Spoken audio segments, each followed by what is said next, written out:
everyone, my name is Lisa. I'm 10 years old. I live in Ho Chi Minh City, and today I will talk about industry and immigrants. So let's start our topic today. So, do you know Alexander Graham Bell? Well, you really don't know him, but he is the one who invented the first telephone that we use today. Well, let's about his biography. Well, Alexander Graham Bell have an idea to bring voice through world when he was just teenagers. It's about 16 years old. And when he was 21, he worked with Thomas Watson about the idea of bringing voice through wires.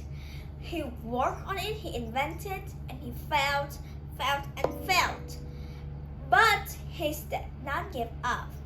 And then in March 10th, 1876, he had the first experiments of the telephones. And they go through different rooms, they shut down the doors, and Alexander Graham Bell calls, "Watson, come here, I need you." And Watson runs to his room. And that was the first successful time that the telephone was experimented. And then in 1822, there are 13 millions of telephones were sold through Canada and the United States. So then I will talk about Thomas Edison. Well, Thomas Edison, I think you were familiar with him. And some people will told you that Thomas Edison is not the one who invented the first light bulb. Yes, it's right, but he is the one who invented the first light bulb that could last a long time and can bring homes lights.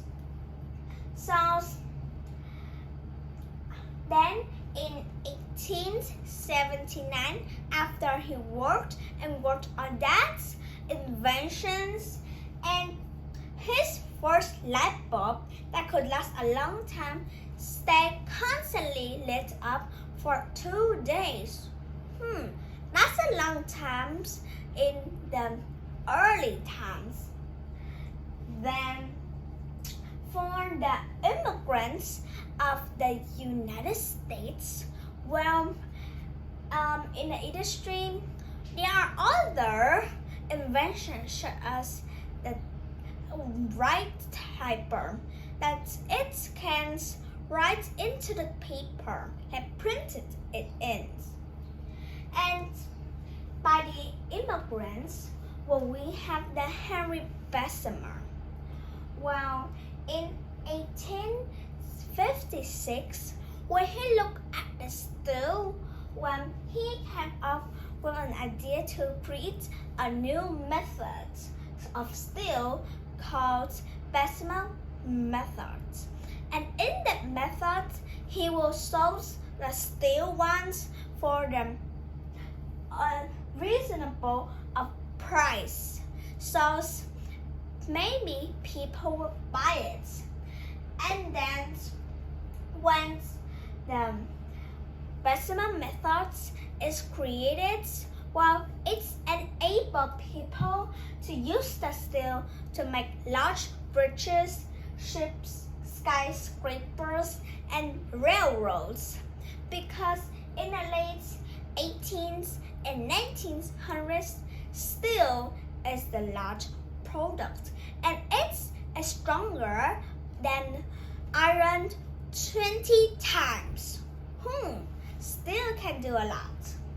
So then in 1870, as Andrew Carnegie, the people will say he is the king of steel. Well, he saw the Bessemer process and he decided to buy mills, steel mills and railroads to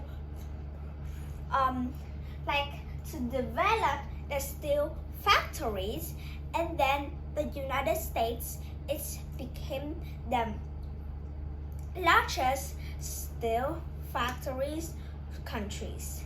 So because of Henry Bessemer, the one who sold the steel in a reasonable price, and Andrew Carnegie used the steel to develop the steel factory in the United States. And nowadays, the United States have the largest company of steel factory. So, thank you for listening. Goodbye and see you. Have a great day.